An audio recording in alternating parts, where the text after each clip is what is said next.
Okay so आज का हमारा सेशन स्टार्ट करते हैं।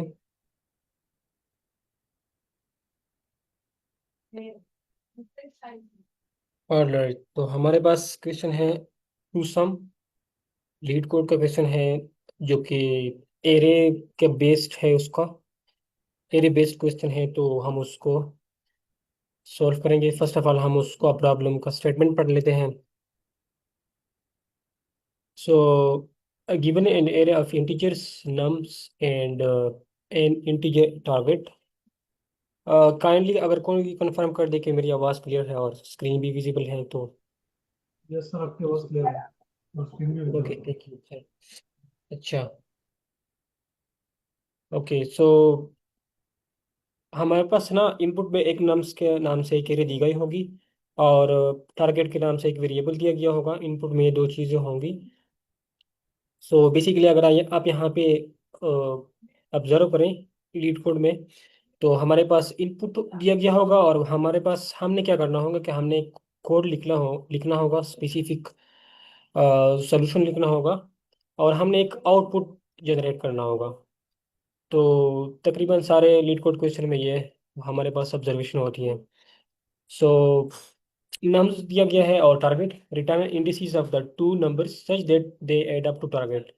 हमने क्या करना होगा कि हमने उस एरे में से इस तरह से दो एलिमेंट फाइंड आउट करने होंगे कि उसका अगर हम सम ले लें और वो इक्वल हो उस टारगेट के। लेकिन हमने उस एलिमेंट्स को रिटर्न नहीं करना, हमने उसके इंडिसेस को रिटर्न करना है। लाइक अगर हम यहाँ पे एग्जांपल में देखें तो हमने दो फर्स्ट दो एलिमेंट्स को अगर हम देखें तो उसका सम जो है वो टारगेट के इक्वल है। तो हमने क्या रिटर्न कर लिया, 0 और 1। तो यहाँ पे अगर हम देख लें तो इसका जो इंडेक्स इंडेक्स नंबर है वो है 0 और जो 7 का इंडेक्स नंबर है वो है 1। आई होप सो कि ये सबको क्लियर होगा, क्योंकि हमारे पास जो एरो होती है वो 0 से स्टार्ट होती है, 0 इंडेक्स से and up to so on, जितने भी एलिमेंट्स होते हैं 0 1 2 3, फिर इस तरह से आपने लेके चलना होता है। ओके, तो अगर किसी को कोई प्रॉब्लम हो और क्वेश्चन को ना समझे।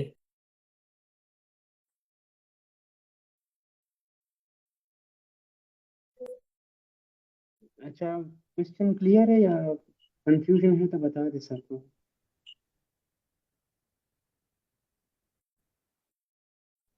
जी, ओके, तो आई होप सो के प्रॉब्लम की समझ आ गई होगी।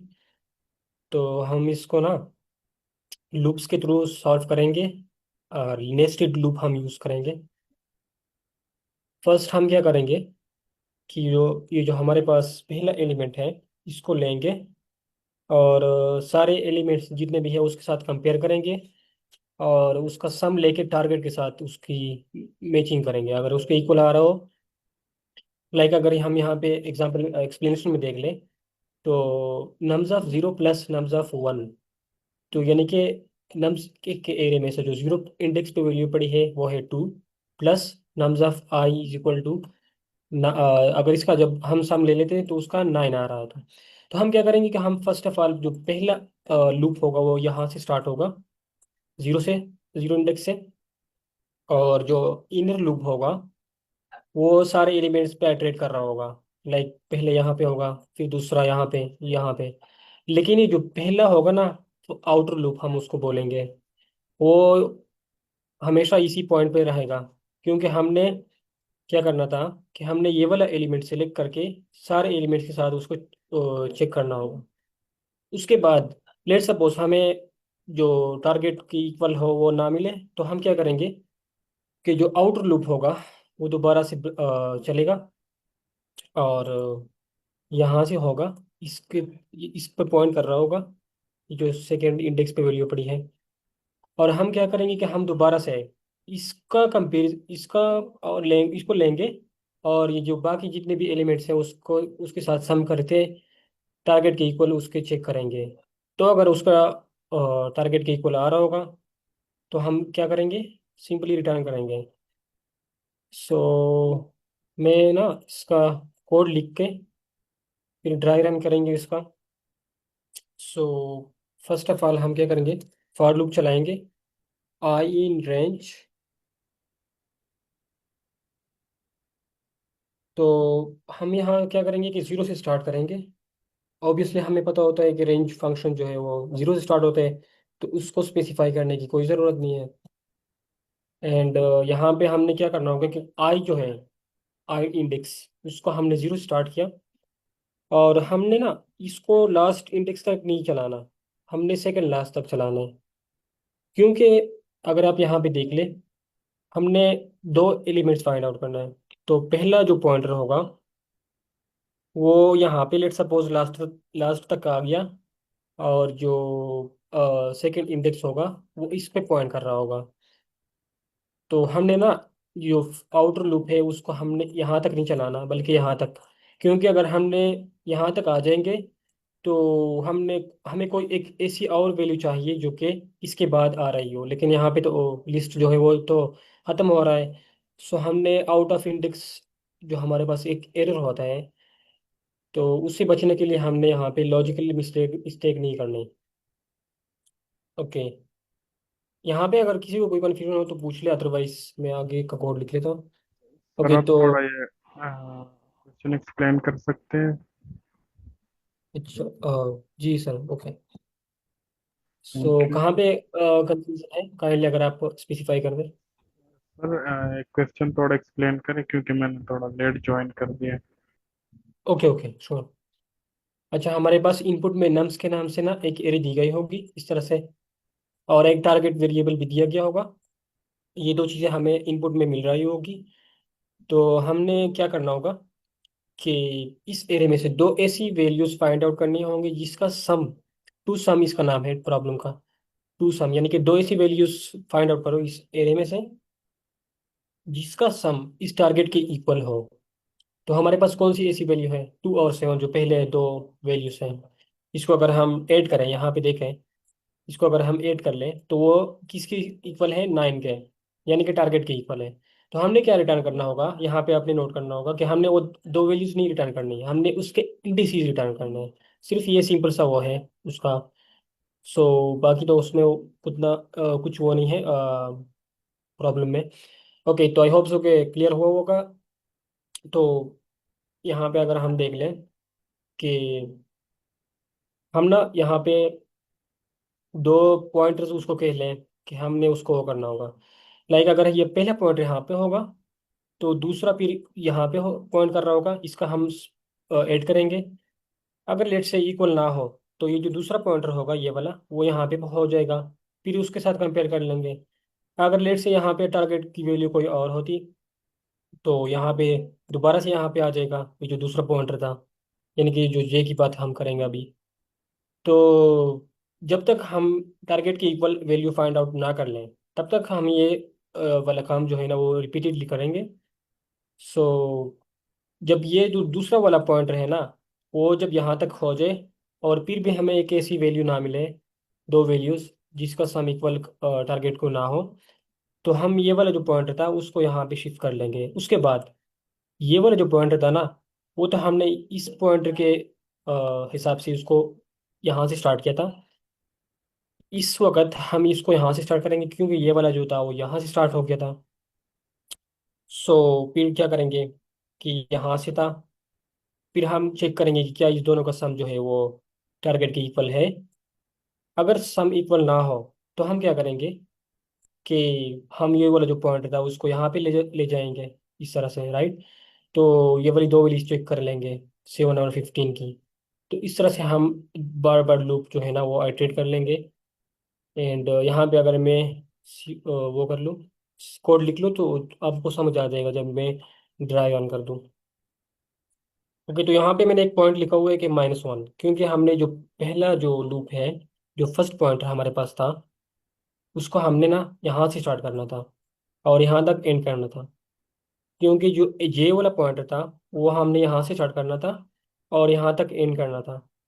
तो इस तरह से हमने इसको लेके चलना होगा, फॉर जे इन रेंज।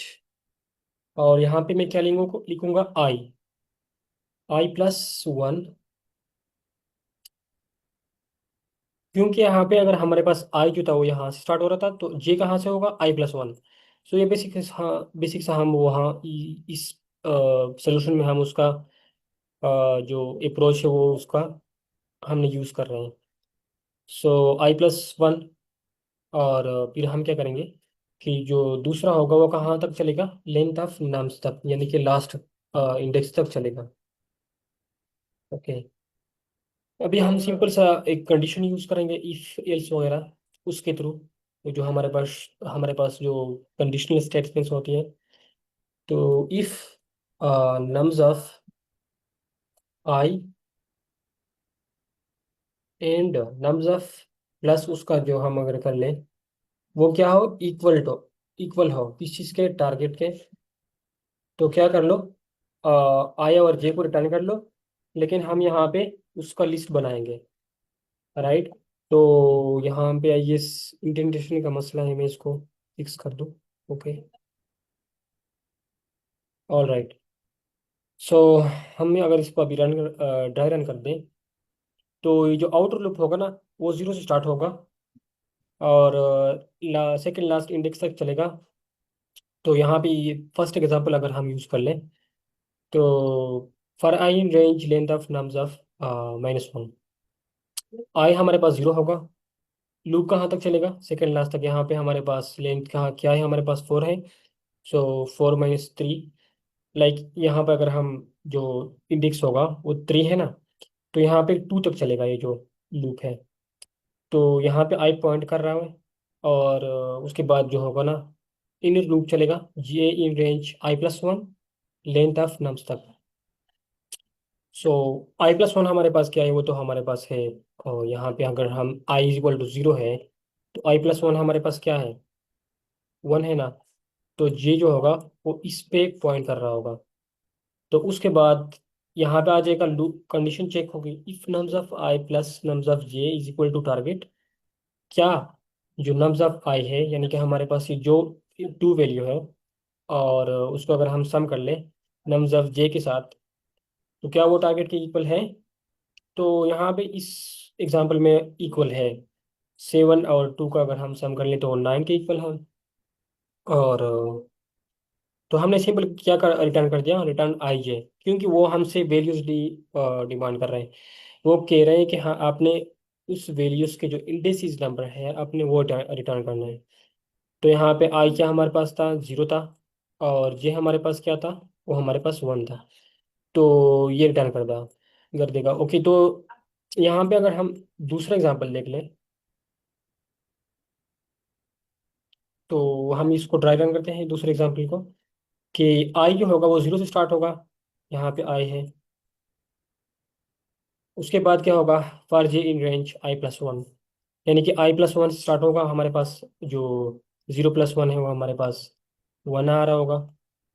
सो यहाँ पे अगर आप देख लें, तो दोबारा से कंडीशन चेक होगा, जे हमारे पास क्या है, 1 है, राइट, इस कंडीशन के अकॉर्डिंग। तो if nums of I plus nums of j, 3+2 हमारे पास क्या है, 5 इज इक्वल टू टारगेट। तो 5 क्या इक्वल है टारगेट के, नो, कंडीशन फॉल्स होगी। तो अभी क्या होगा कि ये जो जे होगा वो उसको इंक्रीमेंट हो जाएगा, और उसका नंबर क्या होगा, यहाँ पे आ जाएगा इस पॉइंट पे। ये जो हमारे पास 2 इंडेक्स है, ये हमारे पास 0 था, ये 1 है, ये 2 है। सो अभी लूप लूप दोबारा से इटरेट हो गया, जे की वैल्यू इंक्रीमेंट हो गई। तो दोबारा से कंडीशन चेक होगी, if nums of I plus nums of J is equal to target. क्या ये जो 3 है, नम्स ऑफ आई के हमारे पास क्या था, 0 था ना, वो तो उसी टाइम फिक्स, आई की वैल्यू अभी फिक्स है। वो जो लूप है वो अभी इटरेट नहीं हुआ, पहले जो इनर लूप है उसने इटरेट करना है। तो if terms of I plus terms of j, हमारे पास जो 3+4 है, अभी जे हमारे पास इस पे पॉइंट कर रहा है, राइट, ये जो लास्ट इंडेक्स है। तो 3+4 इज इक्वल टू 7। तो दोबारा से कंडीशन पास हो गई, ये फिर क्या होगा, ये रिटर्न स्टेटमेंट एग्जीक्यूट नहीं होगा। और क्या होगा कि अभी ये जो लूप है ना, ये तो ख़त्म हो गया, क्योंकि ये तो लास्ट इंडेक्स तक चल गया। तो अभी क्या होगा कि ये जो आउटर लूप है ना, ये चलेगा अभी, क्योंकि ये हमारे पास नेस्टेड लूप है। एक के अंदर दूसरा लूप चल रहा है। तो अभी ये जो ये वाला खत्म हो गया, अभी ये वाला चलेगा 1 के लिए। पहले हमारे पास 0 था, आई। अभी क्या होगा कि यहाँ पे आ जाएगा आई। ओके। तो उसके बाद इनर लूप दोबारा से स्टार्ट होगा, पर ये इन रेंज i+1। i+1 हमारे पास क्या है, वो तो हमारे पास है 1+i। हमारे पास अभी क्या है, एक यहाँ पे मैं लिख दूँ। वो हमारे पास 1 पे पॉइंट कर रहे हैं। जे हमारे पास क्या होगा, वो हमारे पास होगा 2। सो हमने यहाँ पे कंडीशन यूज की है सिंपल सी। यहाँ पे अगर फार्मूला इसको कह लें i+1, यानी कि 1+1 2। तो यानी कि जे जो होगा वो 2 से स्टार्ट होगा। कहाँ तक चलेगा, लेंथ ऑफ नम्स तक। लेंथ ऑफ नम्स हमारे पास क्या है, 3 है। लेकिन हमें पता है कि जो रेंज फंक्शन जो हमारे पास लूप में यूज हो रहा होता है, उसका बिहेवियर ये है कि वो जो हमारे पास उसमें जो वैल्यू हम उसमें प्रोवाइड कर ले वो उसको स्किप करता है। हमने कल कल इसको डीपली देखा था। अगर किसी को कोई कन्फ्यूजन अभी भी हो तो वो पूछ सकते हैं। ओके। तो यहाँ पे क्या होगा, जो जे है वो हमारे पास 2 है। कंडीशन में आएगा if nums of I plus nums of j. क्या, जो हमारे पास नम्स ऑफ आई पे वैल्यू पड़ी है वो है 2। क्या 2 प्लस, और जो नम्स ऑफ जे पे वैल्यू पड़ी है वो भी वो है 4। क्योंकि ये जो जे का इंडेक्स क्या था, वो 2 था। सो 2+4 = 6। यहाँ पे कंडीशन चेक हो गई, राइट। तो कंडीशन जब चेक हो गई तो वो कंडीशन ट्रू हो गई। और क्या हो गया, जैसे ही कंडीशन ट्रू हो गई तो यहाँ पे जो इफ का बॉडी थी, उसका जो स्टेटमेंट था वो एग्जीक्यूट हो गया। और उसने एक लिस्ट रिटर्न कर लिया। किस चीज़ का लिस्ट, उसमें आई इंडेक्स था और जे इंडेक्स था। यानी कि जो अभी रिसेंटली अभी जो आई और जे पे वैल्यू पड़ी है, वही हमारे एक्चुअल डिजायर्ड इंडेक्सेस हैं। जिसका अगर हम जिस पे जो वैल्यू पड़ी है उसका अगर हम सम देख लें तो वो टारगेट के इक्वल होगा। ओके। तो फिर भी अगर किसी को कोई भी कंफ्यूजन हो तो पूछ ले काइंडली। अच्छा, यहाँ पे जो तीनों केसेस थे वो तो सही हो गए। मैं इसको सबमिट कर दूँ।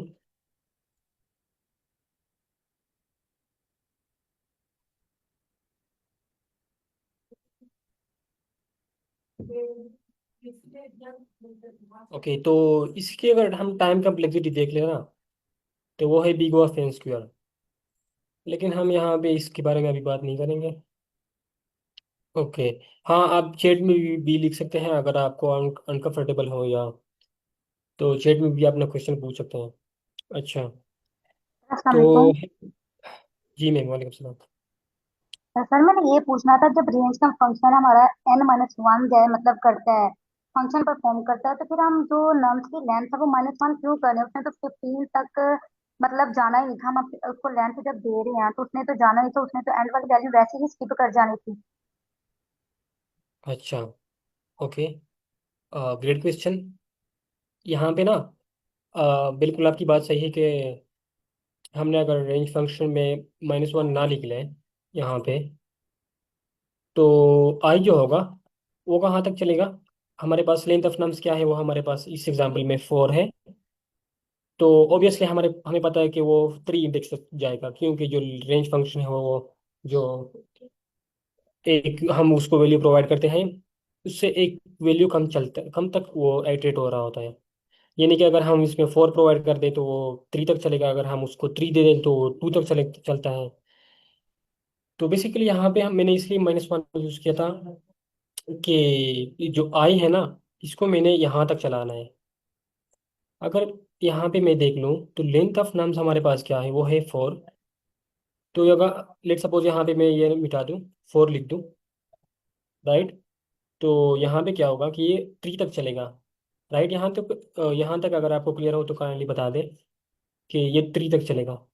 जी सर, क्लियर है। ओके। हाँ। तो यहाँ पे अगर मैं इसको इंडेसिस, सॉरी यहाँ पे क्या हो गया, अच्छा इंडेसिस अगर मैं यहाँ पे लिख दूँ तो 0 होगा, 1, फिर 2 और फिर 3, राइट। तो यहाँ पे हमने कंडीशन तो सही लगा दी। हाँ। तो हमने क्या करना है कि हमने ना ये जो दो ऐसे नंबर फाइंड आउट करने हैं जिसका सम टारगेट के इक्वल हो।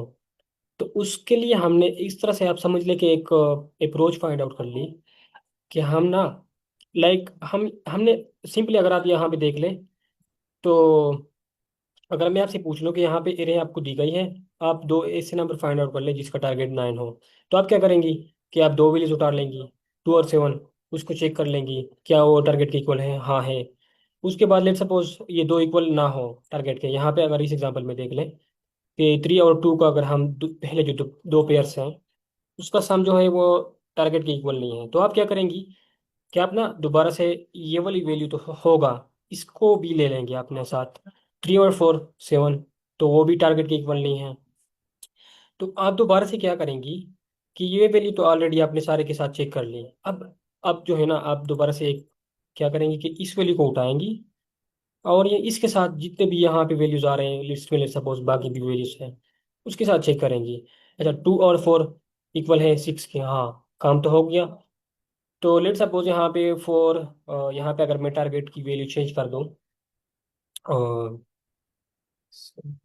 अच्छा यहाँ पे ना मैं अगर 26 लिख दूँ, तो इस एग्जांपल को अगर हम देख लें, लेट सपोज टारगेट जो हमारे पास है ना वो हमारे पास है 26। तो हमने दो नंबर्स फाइंड आउट करने हैं इस लिस्ट में से जिसका सम 26 हो। तो हम पहली वैल्यू उठाएंगे और दूसरी उठाएंगे, चेक करेंगे 9।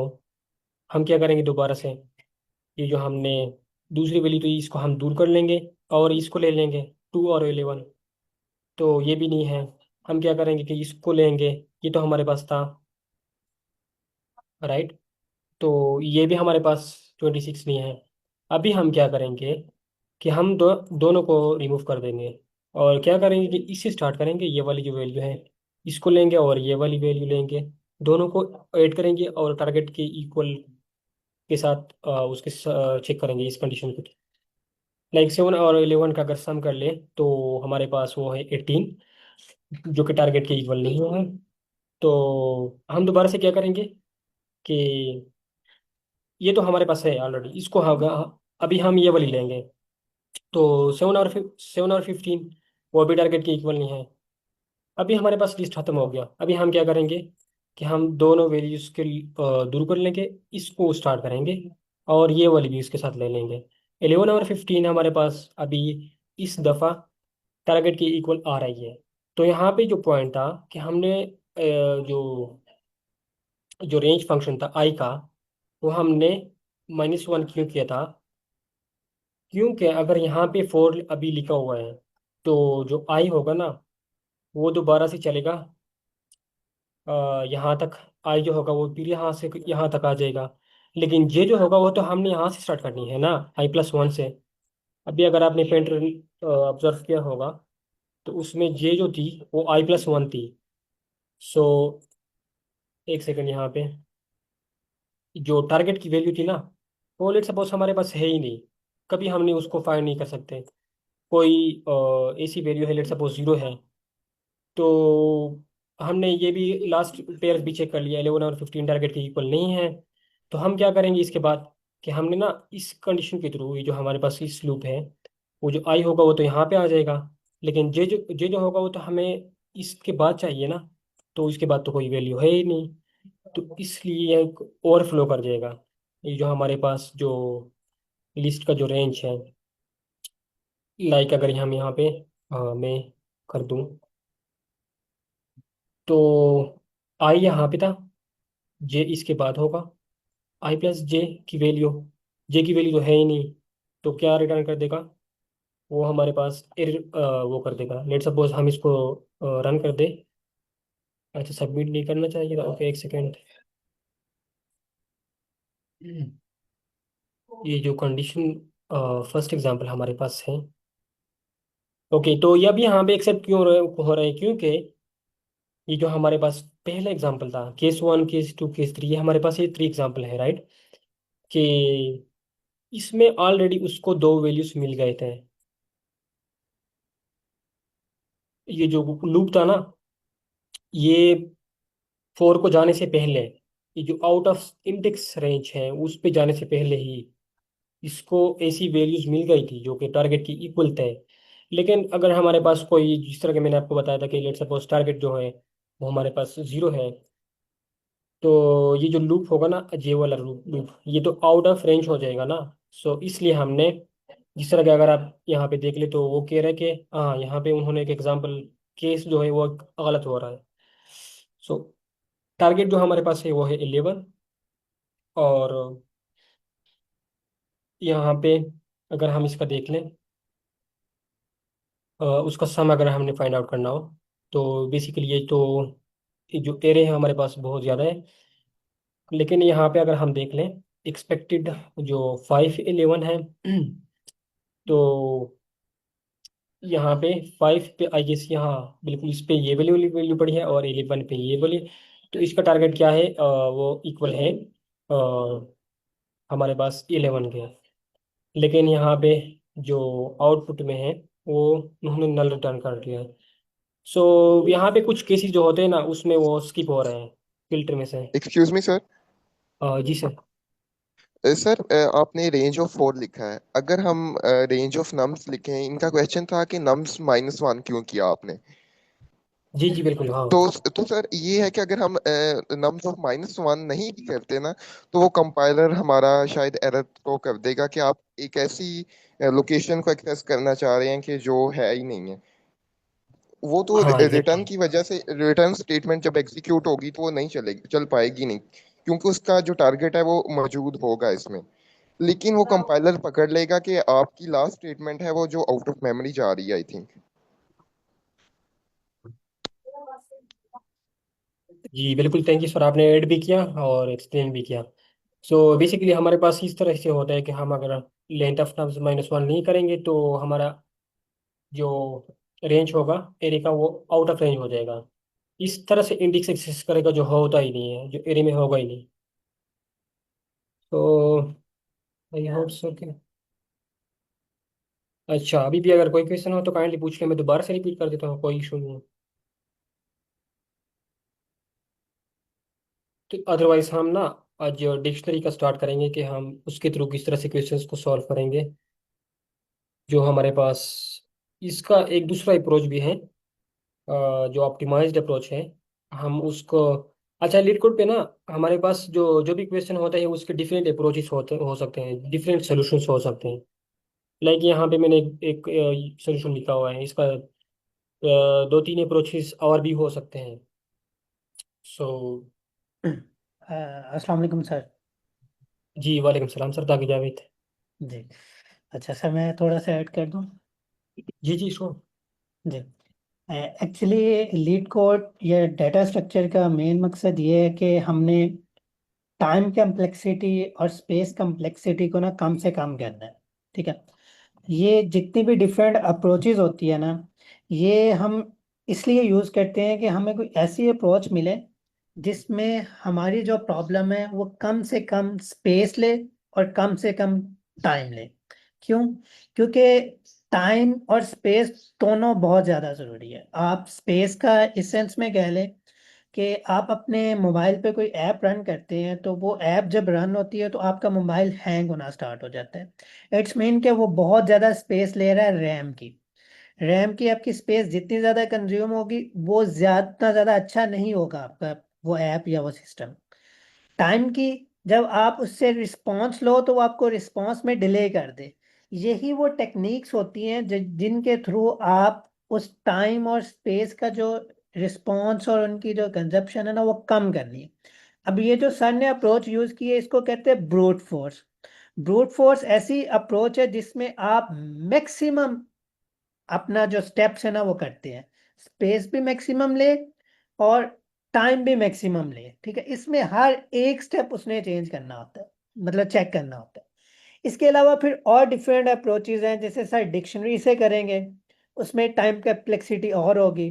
फिर सर टू पॉइंटर से करेंगे उसकी कम्प्लेक्सिटी लीनियर में आ जाएगी। अब ये है, ये n की पावर 2 में है, ये स्केयर में है। स्केयर का मतलब ये है कि अगर आपके पास 2 सेकंड कोई चीज़ ले रही है तो स्केयर का मतलब है कि वो 4 लेगी। अगर वो 4 ले रही है तो स्केयर का मतलब वो 16 सेकंड लेगी। ठीक है। तो जब आप लीनियर में चले जाते हो तो और 4 का मतलब ये है कि 2 और 4 ही लेगी। तो बहुत फर्क पड़ता है अगर आप लीनियर कर दें इसको। ये आप लीनियर अप्रोच से करेंगे तो स्केयर खत्म हो जाएगा, मतलब इतना ज्यादा टाइम उसमें कम हो जाएगा। तो अभी स्टार्ट हमने क्योंकि किया, ये बेसिक है, यहाँ पे बहुत से स्टूडेंट्स ऐसे हैं जो सी एस से भी हैं और बहुत से ऐसे हैं जो नॉन सी एस से हैं। और जो सी एस से भी हैं उनके लिए भी लीड कोड स्टार्ट में मसला होता है क्योंकि डाटा स्ट्रक्चर उन्होंने उस तरह नहीं पढ़ी होती। ठीक है, टू बी ऑनेस्ट हमने भी लीड कोड आई कोड गुरु पे आके स्टार्ट किया।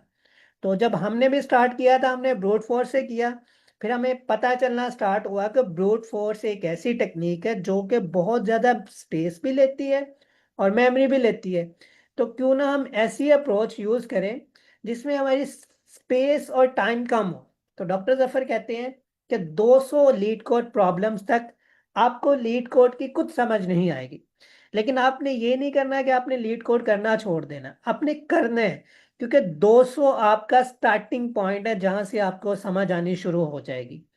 शुरू में हम कहते थे कि हमें तो नहीं ये चीजें समझ आ रही, लेकिन जैसे जैसे हमारे नंबर्स बढ़ते गए फिर हमें चीजें याद होनी शुरू हो गई, फिर हमें अप्रोचेस का पता लगना शुरू हो गया। अब हमारे सामने जिन अप्रोचेस को यूज किया हमारे पास क्वेश्चंस आता है कोई भी, तो हमारे माइंड में अप्रोचेस घूम रही होती हैं।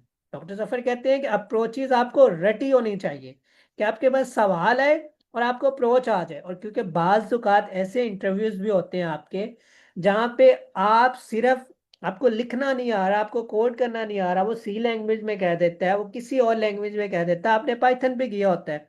तो आप कहते हो कि मुझे तो सी आती नहीं है। देन वो कहते हैं कि अच्छा आप हमें ना एल्गोरिदम बना के दिखा दो। फिर आप उनको बताते हो हाँ ये वाली जो अप्रोच है ना, इसको लगाओगे तो इतना टाइम लगेगा, इसको लगाओगे तो इतनी स्पेस लगेगी, इसमें आप स्टोर कर लो साइड पे। तो बाज़ औक़ात इंटरव्यूअर ये भी, एक्चुअल में इंटरव्यूअर को क्या चाहिए होता है, उसको चाहिए होता है बिहाइंड जो लॉजिक आप बना रहे हो।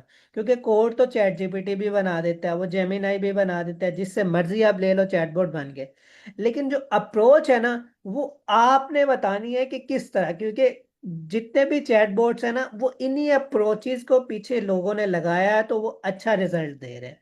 तो अभी ये सर ने ब्रूट फोर्स की है जिसमें उसने टाइम कम्प्लेक्सिटी एन स्केल ले रही है, एन इस लूप की और एन इस लूप की। ठीक है, इस लूप की एक नंबर थोड़ा सा कम है और एक नंबर का मतलब ये एक स्टेप का कि वो एन ही होता है, अप्रोक्सीमेटली एन का मतलब भी एन ही होता है। ठीक है, तो अब सर डिक्शनरी से करेंगे उसकी बताएंगे, फिर वो 2 पॉइंटर की आपको बताएंगे तो आपको क्लियर होगा। तो फिर सारी डाटा स्ट्रक्चर में यही अप्रोच स्टार्ट होती है। तो आपसे रिक्वेस्ट ये है कि कोई भी क्वेश्चन आपके माइंड में हो ना, आपने पूछ लेना है। आपने ये नहीं सोचना कि मेरा सवाल सही है या गलत है। आप गलत सवाल पूछेंगे तो आपका वो सवाल कोई सही करेगा, क्योंकि स्टार्ट में हर सवाल माइंड में गलत ही आता है। ठीक है, हम हर बंदा इतना ब्रिलियंट नहीं होता कि वो जो सोचे या वो ख्वाब देखे वो रियल ही होता है। हाँ, लेकिन ख्वाब देखो, वो गलत भी हो तो उसको रियल बनाओ। तो आप सवाल पूछो, उस सवाल के जवाब से आपकी लर्निंग भी होगी, हमारी भी होगी। वो सवाल जिस तरह का भी हो, आपके माइंड में आ रहा हो फौरन से पूछ ले, ये ना वेट करें कि मैं 1 घंटे बाद पूछूं या मैं कल पूछूं या मैं परसों। कल परसों या घंटे बाद सवाल याद नहीं रहता। जब सवाल है फौरन से कहा सर मुझे एक सवाल आया है, मैं आपसे पूछ लूं, या उसको राइट डाउन कर ले। जब तक उसका जवाब ना मिले अगले सवाल के बारे में सोचे ही ना, उसका जवाब लेके फिर आगे मूव करें। तो ये आपकी जर्नी बड़ी मजे की चलेगी। तो अभी किसी का सवाल है तो वो पूछ लें, नहीं तो सर आप कंटिन्यू करें। जी सर, थैंक यू, आपने बड़ा अच्छे से एक्सप्लेन किया और स्टूडेंट्स को गाइड किया। जी सर। तो थैंक यू सर।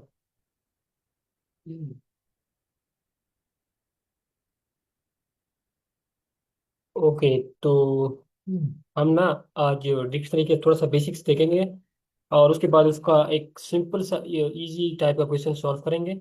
और दोबारा से टू सम का कर लिया फिर नेक्स्ट वीक अगर हमें मौका मिला, क्योंकि इसकी अभी अगर मैं डिक्शनरी वाली अप्रोच डायरेक्टली अप्लाई करूँगा तो शायद आपको समझ ना आए। तो इसलिए मैं इसके थ्रू एक सिंपल सा आपको समझ भी आ जाएगा। जो हमारे पास डिक्शनरी होती हैं हम उसको हैश टेबल भी बोलते हैं। सो बेसिकली हमारे पास ना जो हैश टेबल होती है या डिक्शनरी होती है, उसमें हम की वैल्यू पेयर्स स्टोर कर रहे होते हैं। अच्छा। अच्छा, मेन का क्वेश्चन है कि टाइम कम्प्लेक्सिटी किस तरह से फाइंड करते हैं। तो इस पे हमने एक पूरा सेशन रखना है नेक्स्ट वीक या फिर अपकमिंग डे वीक में। तो उसको हम डीपली एक्सप्लोर करेंगे कि किस तरह से हमने अगर एक सॉल्यूशन लिख लिया, उसका टाइम कम्प्लेक्सिटी और स्पेस कम्प्लेक्सिटी दोनों किस तरह से हमने फाइंड आउट करनी है। ओके, तो मैं हमारे पास सर मैं यहाँ जी। पे ऐड कर देता हूँ। हाँ बिल्कुल। हमें लीड कोड भी टाइम कम्प्लेक्सिटी बताता है, लेकिन लीड कोड का ये है कि हमें एक दिन में ना एक क्वेश्चन की टाइम कम्प्लेक्सिटी और स्पेस कम्प्लेक्सिटी बताता है। अब हमने वैसे कैसे फाइंड करना, हमें तो टाइम कम्प्लेक्सिटी मालूम करनी नहीं आती, हम उसकी प्रोसेस सीखेंगे कि किस चीज़ की किस लाइन की कम्प्लेक्सिटी कितनी होती है। अगर आपने अभी सीखनी है ना बिफोर लेक्चर, तो आपका जो कोड होगा उसको सिंपल उठाओ और चैट जीपीटी को दे दो। ठीक है, उसे कहो कि मुझे ईच लाइन की टाइम कम्प्लेक्सिटी बताएं। सर यावर आप एक कोड काइंडली कीजिएगा। यही आपका जो कोड है, इसको कॉपी करके चैट जीपीटी को दें।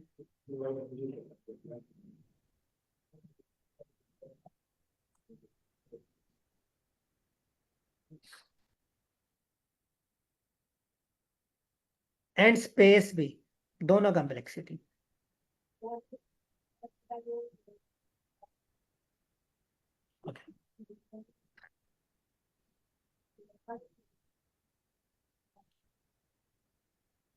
ठीक है। ये आपको उसने बताया कि इसकी टाइम की प्लेक्सिटी एन स्केल है। अब नीचे बता रहा है क्यों। इसके अंदर एक आउटर लूप है, एक इनर लूप है। जो आउटर लूप है उसकी n-1 है, क्योंकि हमने लेंथ में से एक स्टेप कम कर दिया था। तो एक चीज अंदर से माइनस करो, वो अप्रोक्सीमेटली n ही होती है।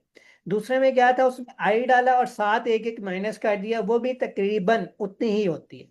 इन टोटल इन दोनों का क्या किया उन्होंने, जब लूप के अंदर लूप होती है वो नेस्टेड लूप होती है। इसका मतलब है कि कॉम्प्लेक्सिटी जो है ना आपस में मल्टीप्लाई होगी। जब वो साथ साथ पैरेलल आती हैं तो फिर मतलब है एडिशन होती है। तो एक इनर लूप थी, एक आउटर लूप थी, दोनों एन एन से मल्टीप्लाई हुए, तो वो कितना हो गया एन स्केयर। जो कांस्टेंट साथ आते हैं वो हम निग्लेक्ट कर देते हैं। ठीक है, यहाँ पे स्पेस कम्प्लेक्सिटी जीरो है। क्या हमने कोई नई चीज बनाई जिसके अंदर हमने वैल्यूज को स्टोर किया, जैसे हमने कल बनाई थी एक अलग से लिस्ट बनाई थी, उसके अंदर वैल्यूज को स्टोर कर रहे थे। अब वो वैल्यू स्टोर हो रही थी, उनमें जैसे जैसे वैल्यू स्टोर हो रही थी मेमोरी बढ़ रही थी, और एट द एंड सारी वैल्यू चली जाती थी तो मेमोरी एंड हो जाती थी। यहाँ पे हमने ऐसी नई मेमोरी कोई भी नहीं बनाई, हमारे पास बना बनाया डाटा पड़ा हुआ है, उसकी हमने नहीं। जब हम नई चीज बनाएंगे उसमें वो हमारी स्पेस लेगा। तो इस फंक्शन में हमने नई चीज कोई भी नहीं बनाई, इसलिए इसने स्पेस कोई भी नहीं ली, सिर्फ इसने टाइम लिया जो कि एन स्क्वायर का है। जी मैम, जन्नतुल मावा आपको क्लियर है?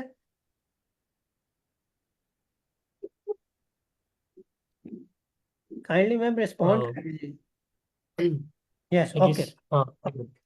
जी सर, हम इसको इंशाल्लाह डिटेल से कवर करेंगे नेक्स्ट वीक में इंशाल्लाह। अच्छा, तो हम ना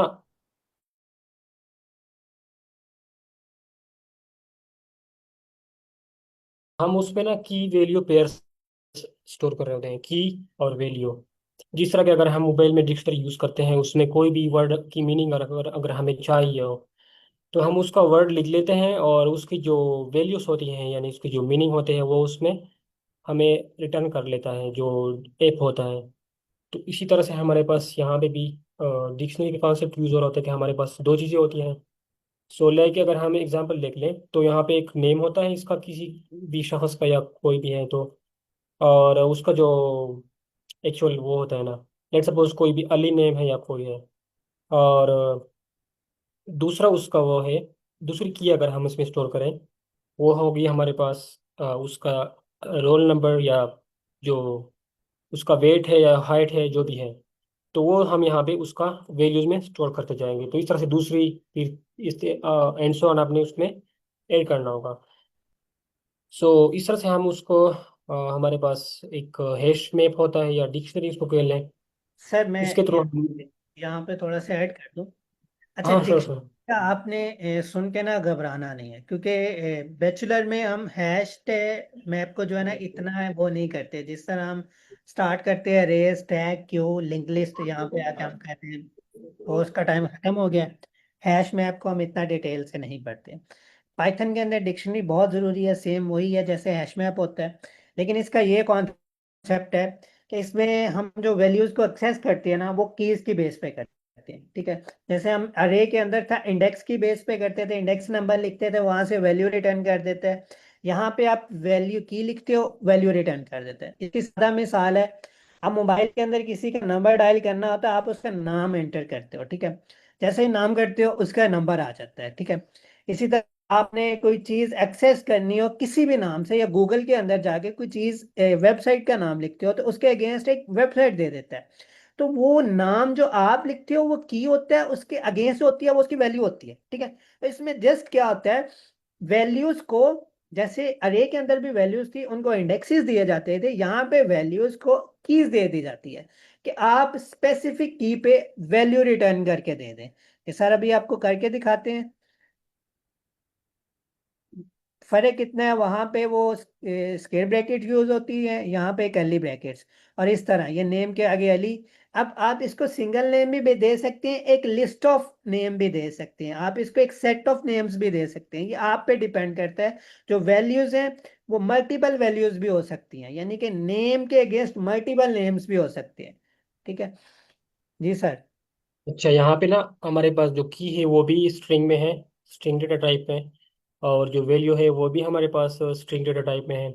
यूजुअली जितने भी कीज होते हैं वो हमारे पास स्ट्रिंग में होती हैं। सो ओके, तो यहाँ पे नेम और उसका जो है वैल्यू है वो है अली। तो ये है कि उसकी की वैल्यू की बन गई और ये इसकी वैल्यू। अब यहाँ पे हम कोई भी दूसरा वो कर सकते हैं, लाइक सीरियल नंबर या जो भी उसका है। और अगर वैल्यू हमने देनी हो तो हम यहाँ पे कोलन यूज़ करते हैं। तो अब यहाँ पे लेट सपोज 28 या जो भी उसका है, तो ये हमने कर दिया। अभी अगर हमें इसको प्रिंट कर लो, स्टूडेंट, ये जो हमारे पास डिक्शनरी है। हम्म, हाँ बिल्कुल। अच्छा, ये हमारे पास जो पाइथन में है ना, अ, यहाँ पे क्वेश्चन है कि डिक्शनरी इज लाइक ऑब्जेक्ट। तो ये आप ये समझ लें कि डिक्शनरी हमारे पास एरे की तरह है। लेकिन एरे में हमारे पास जो इंडेक्सेस थे वो जीरो नंबर थे, 0 1 2 3। ये लेकिन यहाँ पे जो हमारे पास इंडेक्सेस के तौर पर हम उस पे कीज यूज यूज करते हैं इंस्टेड ऑफ नंबर्स। लाइक अगर हमने लिस्ट में कोई चीज़ एक्सेस करना था तो हमने स्टूडेंट ऑफ जीरो प्रोवाइड करना था। यहाँ पे अगर मैं लिख लूँ प्रिंट स्टूडेंट और यहाँ पे लिख लूँ नेम, तो अभी ये वाली जो है ना, इसको मैं एक्सेस कर रहा हूँ, ये जो वैल्यू है इसकी, इस की के थ्रू। और जो हमारे पास लिस्ट था या जो हमारे पास एरे थी, उसमें हम क्या कर रहे थे कि उसमें हमारे पास इंडेक्सेस यूज हो रहे होते। जीरो हमने करना था या फिर 1, जो भी हमने वैल्यू एक्सेस करना था। आई गेस यहाँ पे जो है हमारे पास थोड़ा सा टाइम ले रहा है, तो मैं इसको खोल लेता हूँ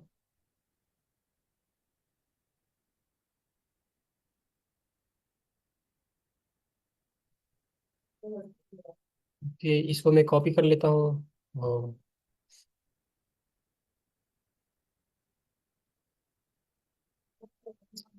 अच्छा, यहाँ पे मैंने कल वाला जो कोड है वो अभी भी है। तो यहाँ पे अगर देख ले, हमने लिस्ट बनाई थी, इसको मैं थोड़ा सा 1 मिनट के लिए कमेंट आउट कर लूँ। तो हमने एक लिस्ट बनाई थी, अली, सलमान और फ़हीम। ये हमारे पास उसमें वैल्यूज हैं, एलिमेंट्स की इसको खेल है। अगर हमने इसको एक्सेस करना था तो नेम्स ऑफ 1, इसको हमने इंडेक्स प्रोवाइड कर दी। लाइक इसका ये जो इंडेक्स पे वैल्यू पड़ी है वो है 0 1 एंड 2। तो इस तरह से हमने इसको एक्सेस करना था। और अगर मैं इसको प्रिंट कर लूँ, कोड को रन कर लूँ, तो ये जो हमारे पास था, जो इस इंडेक्स पे वैल्यू पड़ी है वो है सलमान, और वो प्रिंट हो गई। इस तरह से अगर मैं यहाँ पे मैंने अ, जो स्टूडेंट के नाम से एक डिक्शनरी बनाई है, उसमें हमारे पास है वो है, थोड़ा सा मैं इसको जूम कर लूँ। की जो है वो है नेम, वैल्यू उसकी है अली। इस तरह से हमारे पास एक दूसरी की वैल्यू पेयर है, वो है हमारे पास सीरियल नंबर एंड वैल्यू है 28।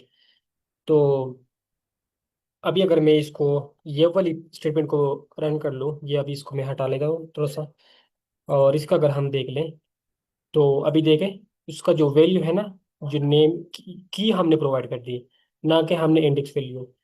तो ये सिंपल सा डिफरेंस होता है। और इसका सिंटेक्स ये हमारे पास है, कर्ली ब्रेसिस यूज करने हैं, और उसमें हमारे पास ये वाले स्क्वायर ब्रैकेट्स है। तो आई होप सो कि यहाँ पे कोई अगर क्वेश्चन हो तो पूछ सकते हैं डिक्शनरी में। अदरवाइज हम इसको क्वेश्चन कर लेते हैं सिंपल सा। अ, जी, कोई क्वेश्चन हो? अदरवाइज सर इसमें की हमारी जो की है वो इंटीजर हो सकती है? अच्छा, हाँ, की जो हमारे पास है वो इंटीजर्स हो सकती है। तो इसको अगर हम देख लें, यूजुअली हमारे पास हाँ हो सकती है बिल्कुल। लाइक अगर मैं यहाँ पे लिख लूँ 4 और उसका जो है लिख लूँ 5, तो इसका मतलब ये है कि 4 जो है ना, उसकी जो वैल्यू है वो है यहाँ पे अगर मैं इसको प्रिंट कर लूँ, देखो, तो प्रिंट हो जाएगा 5 प्रिंट होना चाहिए, राइट? देखो, तो लाइक यूजुअली कोई भी डाटा टाइप आप यूज़ कर सकते हैं। तो यहाँ पे क्या हो रहा है कि इसका सिर्फ एक ही मीनिंग हो सकता है कि 4 की वैल्यू 5 है। यहाँ पे तो सीरियल नंबर था उसका 28 था, लेकिन यहाँ पे क्या हो रहा है कि 4 की वैल्यू 5 है। इसका क्या मतलब हो गया? तो इसका कम ये कह सकते हैं कि इसका जो 4 का जो काउंट है वो हमारे पास है 5। तो इसके थ्रू हम एग्जाम्पल एज एक सॉल्व करेंगे क्वेश्चन कि 4 की जो वैल्यू है वो हमारे पास है 5। तो इस तरह से हम इसको स्टोर कर सकते हैं। ग्रेट क्वेश्चन आपने पूछ लिया। अच्छा, हमारे पास क्वेश्चन है वैलिड एनाग्राम। एनाग्राम क्या होते हैं हम इसको अभी देखेंगे। बेसिकली हमारे पास given two strings s and t, हमें दो स्ट्रिंग्स दी गई होगी। अभी तक हमने लिस्ट के बारे में पढ़ा, अभी हम स्ट्रिंग्स भी इसको एक्सप्लोर करेंगे। उतना ज़्यादा डिफरेंस नहीं होता, ये हमारे पास स्ट्रिंग होती है। दो हमारे पास दो इनपुट में दो चीज़ें दी गई हैं, दो स्ट्रिंग्स एस और टी के नाम से। Return true if T is an anagram of S. आपने रिटर्न ट्रू करना है अगर टी जो है, ये वाली स्ट्रिंग जो है वो है एनाग्राम ऑफ, किस चीज़ का एनाग्राम? इस स्ट्रिंग का एनाग्राम। या आप कह सकते हैं कि अगर ये वाला जो हो वो एनाग्राम हो इसका। And false otherwise. अदरवाइज आपने क्या करना होगा? फॉल्स रिटर्न करना होगा। यानी कि अगर ये एनाग्राम ना हो इसका। एनाग्राम क्या होता है? अगर यहाँ पे आप उस पर गौर करें तो यहाँ पे उन्होंने डिफिनीशन दी है। तो एनाग्राम हमारे पास बेसिकली क्या होता है कि हम लेट सपोज ये स्ट्रिंग जो है, इसके अगर करेक्टर्स हम रीअरेंज कर लें, रीअरेंज करने के बाद इसका जो वो बिल्कुल इक्वल आ रहा हो इस चीज़ के, या इसको रीअरेंज कर ले इसके जो करेक्टर्स हैं और वो इस चीज़ के इक्वल हो। लाइक अगर हम ये दूसरे एग्जांपल में देख लें तो हमारे पास एक जो स्ट्रिंग है वो है रेड, आई गेस माउस उसका मतलब होता है। और जो दूसरी जो स्ट्रिंग है वो है कार। जी जी मैम, क्वेश्चन पूछ लें। तो सर ये तो हम काम पाइथन में मेंबरशिप ऑपरेटर के लिए कर रहे थे, सेम वही काम परफॉर्म करेगा इधर? वर्ड काउंट करना।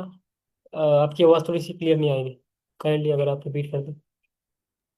सर मैंने कहा था कि जो हमारा पाइथन में मेंबरशिप ऑपरेटर काम कर रहा होता है, क्या ये काम इधर होगा परफॉर्म? मेंबरशिप ऑपरेटर चेक करता है कि ये इसमें है कि नहीं है, तो और हमें बुलियन रिटर्न करता है फिर। हाँ एग्जैक्टली, ज़बरदस्त। आपका जो अप्रोच है वो बिल्कुल करेक्ट है। हम उसके थ्रू भी कर सकते हैं, डिफरेंट अप्रोच हो सकते हैं। बिल्कुल इसी तरह से आपने करना होता है। लाइक अभी अगर मैंने आपको एक प्रॉब्लम एक्सप्लेन कर दी और आपके जहन में एक अप्रोच आ रही है, तो इसका मतलब है कि आपका जो ब्रेन है वो थॉट प्रोसेस में है, आप इसके बारे में सोच रहे हैं कि अच्छा इस क्वेश्चन को मैं किस तरह से सॉल्व कर सकता हूँ। क्योंकि अभी आपके पैटर्न्स बिल्ड हो रहे हैं। अभी जिस तरह के मैम ने कहा कि हम इसको मेंबरशिप ऑपरेटर यूज कर सकते हैं, कि हम अगर इसको चेक कर लें कि क्या ये जो ए है वो इसमें भी है, या जो हमारे पास एन है वो इसमें भी है। तो यहाँ पे एक छोटा सा वो हो रहा होता है कि इस अप्रोच में जो हम मेंबरशिप ऑपरेटर यूज करते हैं, कि लेट सपोज मैंने ए चेक कर लिया कि क्या ए इसमें भी है, तो हाँ है। अच्छा एन, ओके, एन भी इसमें है। दोबारा से ए चेक कर लिया। यहाँ पे एक छोटा सा मिस्टेक ये है इस अप्रोच में कि लेट सपोज इसमें ए हो लेकिन एक हो, एक सिर्फ उसका काउंट 1 हो, फ्रीक्वेंसी कह लें, एक बार उसमें आ रही हो, 3 बार यहाँ पे है, इसमें भी 3 बार है, तो हम अगर चेक कर लें कि क्या ए इस स्ट्रिंग में है, तो उसमें तो होगी, लेकिन जो कंडीशन होगा वो फिर जो हमारा एनेग्राम का जो होगा उसके लिए सेटिस्फाई नहीं कर रहा होगा, क्योंकि जो इन ऑपरेटर था उसने वो काम कर लिया, लेकिन अभी मैम ने बिल्कुल बड़ा अच्छा वो अप्रोच फाइंड आउट कर लिया कि, लेकिन लाइक अगर मैं फर्स्ट ऑफ ऑल इसको देख रहा होता तो मैं भी शायद इसको इन ऑपरेटर के थ्रू यूज कर रहा होता, मेंबरशिप ऑपरेटर के थ्रू। लाइक अगर हम जिस तरह के मैम ने कहा कि हम इसमें क्या करें, आर, क्या आर इसमें है, हाँ है बिल्कुल, ए, हाँ ए भी है, टी, टी नहीं है, तो हम क्या करें, रिटर्न फॉल्स करें। लाइक अभी वो काम कर रहा है, तो यहाँ पे वो काम नहीं करेगा, यहाँ पे तो लाइक हम अगर इसको देखें, तो अभी जब जिस तरह के मैंने बताया कि लेट सपोज उसमें जो ए होती वो सिर्फ एक बार आ रहा होता, तो हम उस पर चेक तो कर लेते कि क्या ए उसमें है, हाँ है, लेकिन हमें तो 3 बार चाहिए ना, तो ए सिर्फ उसमें चेक करता है कि क्या उसमें है, ये नहीं चेक करता कि कितनी बार है उसमें, हमें फ्रीक्वेंसी चाहिए कि कितनी फ्रीक्वेंसी है उसकी। So that is the actual solution कि हमने उसकी फ्रीक्वेंसी यानी कि उसमें कितने ए है, अगर पहले तो हमने ये चेक करना कि क्या ए है इसमें या नहीं है, तो उसके बाद हमने बिल्कुल हम इन ऑपरेटर भी यूज़ करेंगे, लेकिन अप्रोच थोड़ा सा उसमें मॉडिफिकेशन होगा। और यहाँ पे अच्छा, फर्स्ट ऑफ ऑल हम अगर देख लें यहाँ पे जो सिंपल सा उसका सोल्यूशन है, 2 स्टेप्स में हम उसको सॉल्व करेंगे कि हम उसका लेंथ चेक करेंगे कि क्या इसका लेंथ इसके इक्वल है, अगर इक्वल ना हो तो रिटर्न फॉल्स कर दो पहले से ही, अदरवाइज फिर चेक करो कि क्या उस दोनों की फ्रीक्वेंसी वगैरह जितने भी उसमें करेक्टर्स हैं वो सेम आ रहे हैं, तो इस तरह से हमने उसको लेके चलना होगा। तो if length of S is not is equal to, तो रिटर्न करो लेंथ ऑफ टी, तो क्या कर दो, रिटर्न फॉल्स कर दो, अदरवाइज ये कंडीशन लेट सपोज अभी इस वाले जो है ना इसके लिए फॉल्स होगा ये वाला कंडीशन, क्योंकि दोनों का लेंथ सेम है। अभी हमने दूसरा चीज चेक करना है कि क्या ये वाले ए जो है वो इसमें है और कितनी बार है, ये भी हमने फाइंड आउट करना है, तो उसके लिए हम डिक्शनरी यूज करेंगे। मैं यहाँ पे एक नाम उसका रखूंगा काउंट, और एस, ओके, हमने एक डिक्शनरी बना ली काउंट एस, यानी कि हमने एस स्ट्रिंग में से जो हमारे पास पहली स्ट्रिंग है उसमें जो करेक्टर्स है वो हमने काउंट भी करने हैं, तो उसी तरह हमने इसके भी काउंट करने होते हैं, उसके थ्रू हमें पता चलेगा। हाँ, हाँ हाँ, फ्रीक्वेंसी का मतलब ये है कि कितनी बार आ रहा है एक चीज़, लाइक काउंट उसका अगर हम खेलें, फ्रीक्वेंसी का मतलब काउंट कि कितनी बार आ रहा है, कोई टेक्निकल टर्म नहीं है, ओके। लाइक ए अगर हमारे पास है वो इसमें कितनी बार आ रहा है स्ट्रिंग में, इसमें हमारे पास है 3 मरतबा, और इसमें हमारे पास 3 मरतबा, तो ये इसकी फ्रीक्वेंसी होगा, इसके काउंट हो गया, राइट। तो फ्रीक्वेंसी कोई फिजिक्स वाला टर्म नहीं है, राइट, सो उसमें कंफ्यूजन ना हो, कंफ्यूज ना होइएगा, ओके। तो हम इसको किस तरह से करेंगे कि हमने डिक्शनरी तो बना ली इम्प्टी डिक्शनरी, अभी हम उसके बाद क्या करेंगे कि हम ना एक लूप चलाएंगे फॉर सी एच, यानी कि करेक्टर, एक एक करेक्टर उठाओ इस स्ट्रिंग का, और उसको काउंट करने के लिए इसमें भेजो। अभी ये जो हमने डिक्शनरी का वो देखा था, तो उसमें हमने फ्रीक्वेंसी यूज़ कर ली थी, तो अभी मैं आपको एक second, for C H in S, यानी कि हमारे पास जो पहला स्ट्रिंग है उसमें से एक एक उठाओ, एक एक करेक्टर को उठाओ, और चेक उसमें इस डिक्शनरी में उसकी फ्रीक्वे काउंट उसको ऐड करो कि कितनी बार आ रहा है। तो मैं उसके लिए क्या करूँगा कि if C H not in count S, अभी शायद आपको इसके समझ ना आए, लेकिन अगर आप यहाँ इसको नोट कर लें कि मैं क्या कर रहा हूँ कि पहले उसको चेक करना है कि क्या ये जो सी एच है वो काउंट इसमें है, अगर अवेलेबल नहीं है तो क्या करो, उसकी जो फ्रिक्वेंसी है वो जो करेक्टर है हमारे पास सी एच, उसमें ऐड कर दो 1, यानी कि अभी हमारे पास नहीं है उसमें।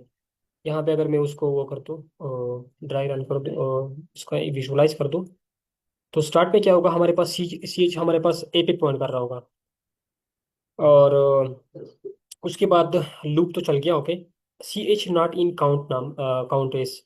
क्या ये जो सी एच है वो काउंट एस में अभी हमारे पास एम्प्टी है, क्योंकि हमने एम्प्टी लिस्ट डिक्शनरी बनाई थी। क्या उसमें नहीं है? नो।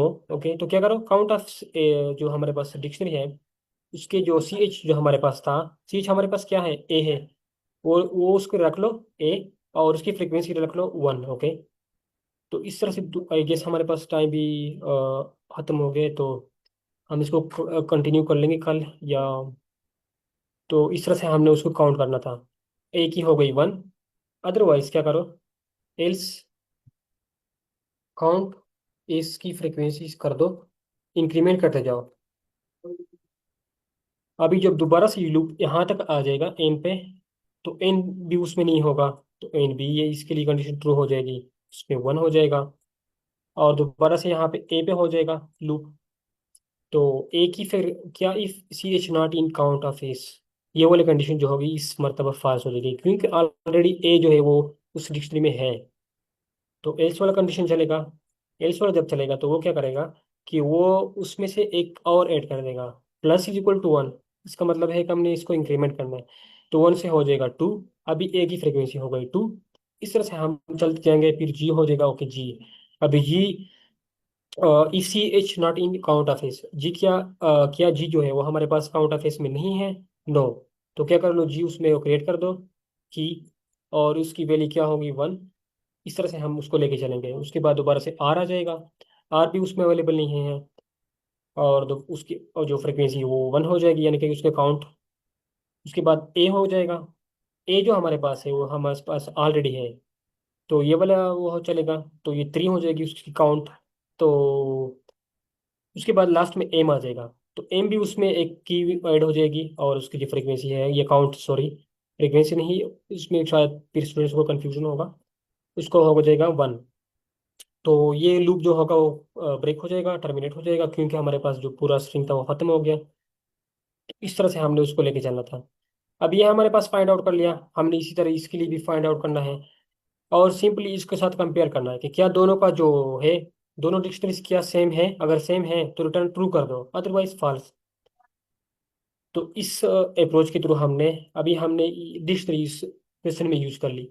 तो इस तरह से हमारे पास बाकी भी और क्वेश्चंस हैं जिसको हम डिक्शनरी यूज में यूज करेंगे। तो हम इसको पूरा सॉल्व करेंगे नेक्स्ट क्लास में, नेक्स्ट सेशन में। आई गेस हमारे पास टाइम भी खत्म हो गया है। एंड थैंक यू एवरीवन कि आपने